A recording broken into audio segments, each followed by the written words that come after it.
Hello everyone, ఈరోజు మనము రెస్టారెంట్లో దొరికే బటర్ నాన్ ఈజీగా ఇంట్లో ఎలా చేసుకోవాలో చూసేద్దాం. ముందుగా ఒక బౌల్ పెట్టుకొని నేను 2 cups of maida, 1 table spoon of baking powder, half table spoon of baking soda and 1 table spoon of sugar, సరిపడా ఉప్పు అంటే కొద్దిగా ఉప్పు తీసుకోవాలి. వీటితో పాటు ఒక కప్ అంటే ఇక్కడ నేను 2 కప్స్ మైదా తీసుకున్నాను కదా, అందుకు 1 కప్పు కర్డ్ తీసుకున్నాను.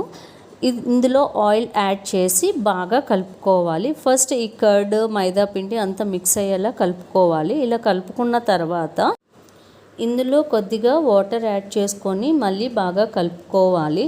వాటర్ అనేవి కొద్దిగా యాడ్ చేసి పిండిని బాగా కలుపుకోవాలి. పిండి జోరుగా కాకుండా అలా అని గట్టిగా కాకుండా చూస్తున్నారు కదండి, ఇలా కలుపుకోవాలి. ఇలా కలుపుకున్న తర్వాత మళ్ళీ మనము ఆయిల్ని యాడ్ చేసి బాగా కలపాలి.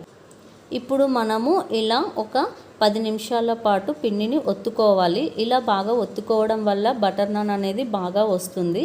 ఇలా చేసిన తర్వాత మనము తడిగుట్టని ఇలా కప్పి క్లోజ్ చేసుకోవాలి.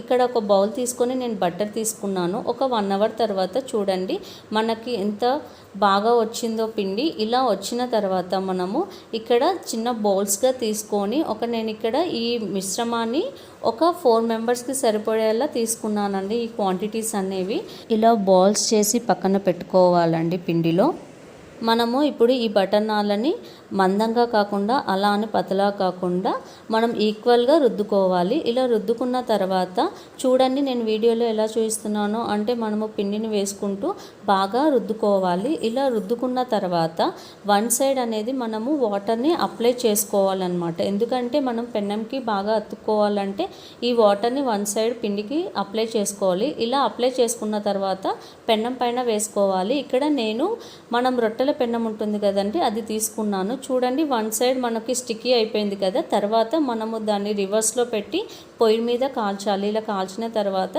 తీసేసుకుంటే చూడండి ఎంత బాగా వచ్చిందో బటర్ నాన్ అనేది మనకి ఇక్కడ. ఇప్పుడు మనము బటర్ని అప్లై చేసుకోవాలి. వేడి పైన ఉన్నప్పుడే అప్లై చేసుకుంటే బాగా ఉంటుందండి. నెక్స్ట్ నేను సెకండ్ వన్ చేస్తున్నాను. ఇలా వీడియోలో చూపిస్తున్నట్టు మీరు ట్రై చేసి చూడండి, చాలా అంటే చాలా బాగుంటుంది. మనం ఇలా హ్యాండ్తో కూడా అనుకోవచ్చు అండి, మనము రుద్దుకోవాల్సిన పనే లేదు. ఇలా కూడా అనుకొని మనం వాటర్ని మాత్రం కంపల్సరీ 1 సైడ్ అప్లై చేసుకోవాలి. ఎందుకంటే మనం పెన్నానికి స్టిక్కీ అవ్వాలి కాబట్టి. ఇక్కడ నేను రొట్టెల పెన్నం తీసుకున్నాను. నాన్ స్టిక్ తీసుకుంటే అది ఊడిపోతుందండి. ఇదైతే బాగా వస్తుంది. అంటే ఇనుప పెన్నం పైన ఏదైనా పర్లేదు, చాలా బాగా బటర్ నాన్స్ అనేవి వస్తాయి. చూడండి నేను ఇక్కడ 1 సైడ్ అనేది పెన్నం పైన ఎలా కాలుస్తున్నానో ఇలా మీరు కూడా ట్రై చేసి చూడండి. చాలా అంటే చాలా బాగుంటుంది. Butter non same restaurant style లాగానే ఉంటుందండి టేస్ట్ మాత్రం. ఇలా చూడండి, ఇలా మనం బటర్ అప్లై చేసుకున్న తర్వాత అన్నీ ఇలా మీకు నచ్చినన్ని చేసుకోవచ్చు.